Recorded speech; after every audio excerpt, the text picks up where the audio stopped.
It was AD 46. The city of Antioch was buzzing. Inside a small, modest gathering, history was being rewritten. Two men stand side by side. Saul, one-time terror of Christians, and now a champion of the faith. Barnabas, like his name is, the son of encouragement. When a lot of people did not believe the transformation of Saul that became Paul, Barnabas was one of those that believed.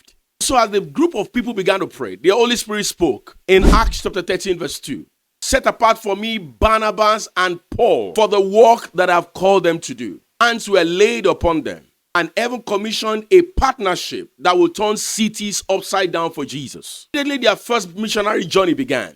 Every city shook under their feet. 3 years later, in AD 49, at the council now in Jerusalem, Paul and Barnabas had now become veterans. They have now become leaders. So came John Mark, a name that will reopen old wounds. Don't forget that John Mark was the guy that wrote the gospel according to St. Mark.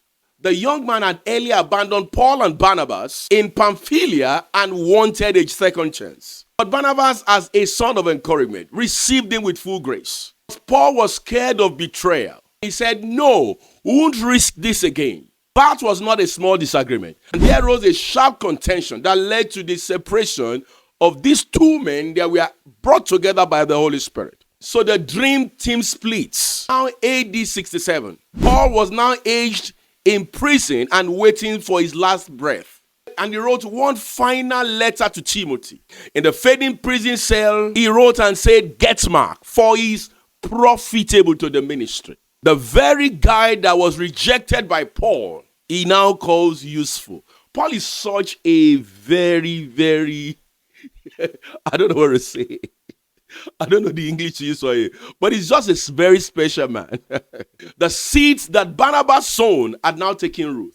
But these are the takeaway from the story. And please be free to add yours in the comments. God's plan can survive even with human conflicts. Separation can also lead to divine impact. But we should be careful not to be separated from people that the Holy Spirit brought us together with. Look for ways to always remove our differences so that the Holy Spirit can have his way. And lastly, I love this so much. When you make mistakes, please be like Paul. Admit your mistakes so that the work of God can go on. I'd like to see what you think of this story in the comments, and let's do it so respectfully.